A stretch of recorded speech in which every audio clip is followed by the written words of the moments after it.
The Joy-Con have been up front on many Switch owners' minds over the past couple weeks. First, rumors they were dead with the news of the Switch Lite, immediately followed by the announcement of 2 new sets, and of course considering the uproar on Joy-Con drift, the potential class action lawsuit, and Nintendo's response.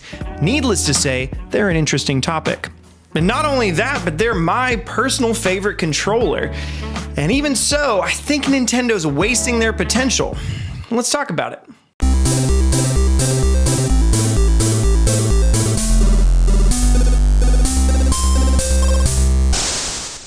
So far, when it comes to customization of the Nintendo Switch, outside of the few limited editions we've received, these being the Pokemon Let's Go Pikachu and Eevee, Diablo 3, Smash Bros. Ultimate, and the 5 copies of the Nintendo Labo editions, the only way Nintendo provides to achieve a personalized look is to choose between a number of colors of Joy-Con. But the Joy-Con are inherently both a piece of the console and an accessory. For literally every other kind of console, if you buy a special edition one, unless you're a collector, that's the one you're stuck with. You spent upwards of $200 or more even if it's on sale, so you're not gonna get another one just because you like the look of it, for the most part. But the Joy-Con are a bit of a different story, because in the same way that Nintendo profited off of people buying their 4th 3DS just because this one looked like a Pokeball, I think Nintendo's got something where they could get people to buy multiple sets of Joy-Cons because they're so modular and not as expensive. When the Switch was first revealed, we saw that the console was fully gray and would include a model with gray Joy-Con and another with neon blue and red. At the time of announcement, some voiced mild frustration with the mismatched color scheme on the primarily marketed version of the console. However, a little while later, we saw the release of standalone red and blue Joy-Con, and here, Nintendo had the insight to reverse the sides, meaning if you'd bought a Switch with the colored Joy-Con, you could buy this pack to be able to have double neon blues or double neon red.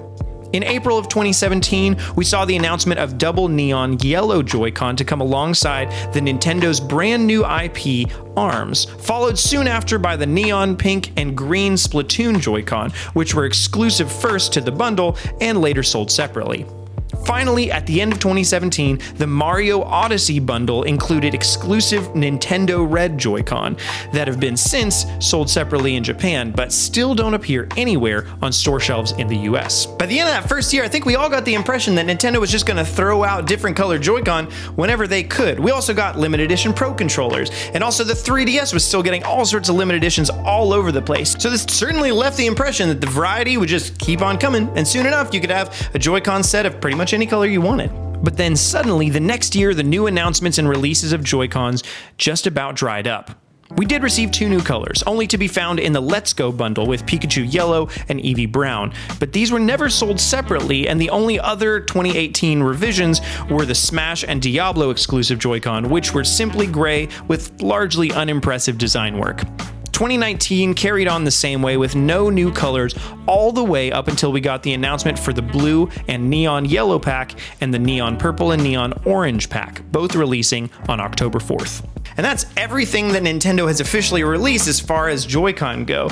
All in all, there's some pretty cool colors in there, but there's a lot of missed opportunities. And unfortunately, Nintendo's just about the only ones that can do anything about changing this in the mass consumer market. Yes, it is possible to buy replacement shells for your Switch or your Joy-Con on Amazon and switch them out yourselves, but unfortunately, it's pretty hard. The shell itself isn't too difficult for the Switch, but the Joy-Cons, I've had friends that have switched out one of them and didn't bother with the other because it was too hard and they were afraid they were going to break it. So although that's a solution, it's really not the mass consumer solution that we're looking for, and especially not from Nintendo. And finally, there is one last piece of official hardware that starts pointing us in the next direction for this conversation. In 2018, we did see the release of a Joy-Con that included a D-pad on the left Joy-Con in place of the buttons. It's made by Horry, costs $25, and works exclusively in handheld mode. It has no gyro, no rumble, and no Bluetooth connection, and it only comes as a standalone left Joy-Con, so it cannot perfectly match any set.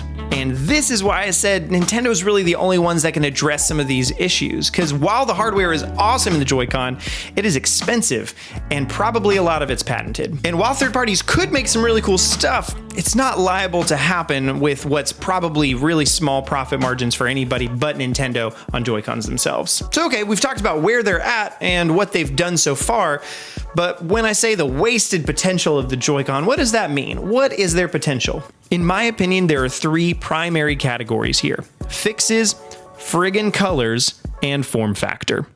When I say fixes, this is a pretty obvious one. In the weeks leading up to this video, the conversation regarding Joy-Con drift has been ever present. The technology in this hardware is amazing, but it hasn't gone without its fair share of issues. Many of the launch sets had issues in the left Joy-Con regarding Bluetooth connectivity. This would result in dropped inputs, or in some cases, continuous inputs. For me, this meant things like Link running straight into a Lionel when I meant to do the opposite.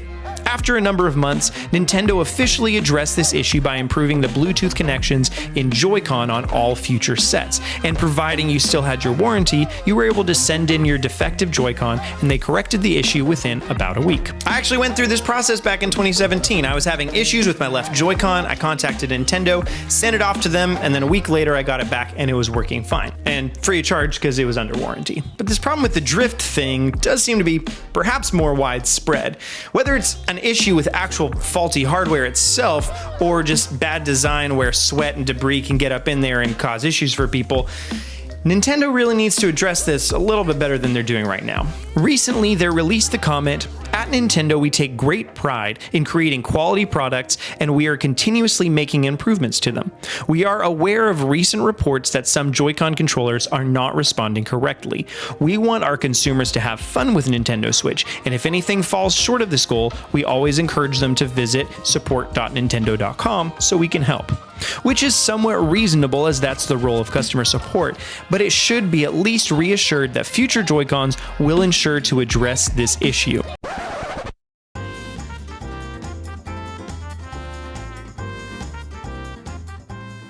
As we've seen, Nintendo has been approaching the Joy-Con as controllers that will eventually get new versions, whether in tandem with game releases such as Mario Odyssey and Splatoon 2, or as colors that would just be cool, like the most recent announcements for this October. But even so, there are many inherent limitations to this system as it stands right now. Most notably, as it currently stands, there will be no way for me to buy a set of two purple Joy-Con. A new color for the Switch, but one that's been iconic to Nintendo consoles in other generations such as the Game Boy, the GBA, and the Gamecube. In Japan, I understand that they have in fact made it a possibility to purchase the color combinations of your choosing from the Nintendo of Japan website, but that functionality is exclusive to only Japan, and there are some colors that still only appear as left or right side colors, so you still couldn't have a double purple. And this is something I don't really get. I do understand how within retail itself, Nintendo would want to have certain color combinations that they pre-package and sell, because otherwise they'd have all sorts of different SKUs that would go unsold because people don't want a red and a neon red, because that would be ugly. So Walmart, Target, and Best Buy, they'll always have certain boxed combinations that exist, but for those of us who want to make our own color combinations, Nintendo could easily make a low-risk a la carte service on their website where we can just pick and choose what colors we want, even if they charge a small fee for it. Furthermore, if there's one thing that Nintendo fans love, it's nostalgia. The purple and orange Joy-Cons are marketed as the Halloween colors, but we thought immediately of GameCube purple and orange. So why doesn't Nintendo double down on this? Just recently, the 3DS was spitting out a new special edition left and right, and people would double dip just because it's not prohibitively expensive to do so, and because the designs were fun enough to warrant it. An SNES or Pikachu or Pokeball 3DS, no one really needs them, but they're fun, nostalgic, and exciting, and they entice us to get them nevertheless. So on top of possible colors, why don't we also get cool designs? We have NES games through the Switch Online, so why not have NES-themed set of Joy-Cons, or a Fire Emblem design with the three houses represented, or anything along those lines? I know each of these things would take R&D, so it's not like Nintendo could come up with every single idea they want and just put it out.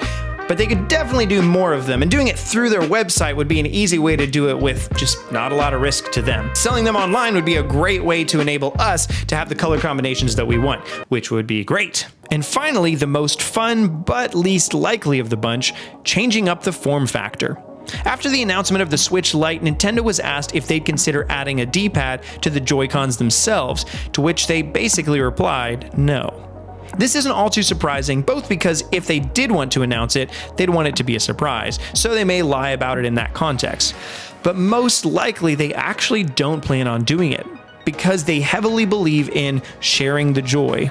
I can safely say I've played the Switch in a lot of places with a lot of people in a lot of different contexts, and very seldom have I actually had to use the whole share the joy situation with, Joy-Con on its side and whatnot. And there certainly is a market for people who are absolutely never going to do that. I think the base model should always have the Joy-Con form factor as they stand now, but the customer should still be able to retain the choice to have a set that simply wouldn't quite have that same functionality.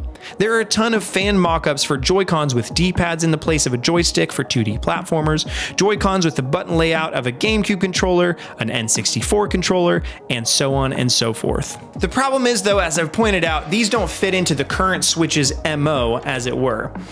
But you know what? You know what else doesn't fit into the current Switch's MO? The friggin' Switch Lite. So, who even cares anymore? Just do the things we want, because we'll pay you money, and then you can take that money and make more things that we want. That's business. That's how it works in business. But that's what I think. What do you think? What kind of Joy-Con would you pay the most for? Whether it's special edition for a game or for a console like Gamecube ones, or like Link's Awakening, or something really different like a fishing rod Joy-Con. I don't know. Tell me in the comments down below.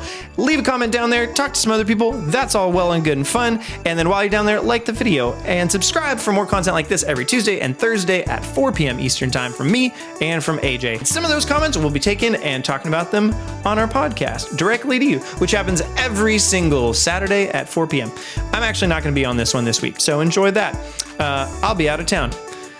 Have a good old time. That's it for me. See you later.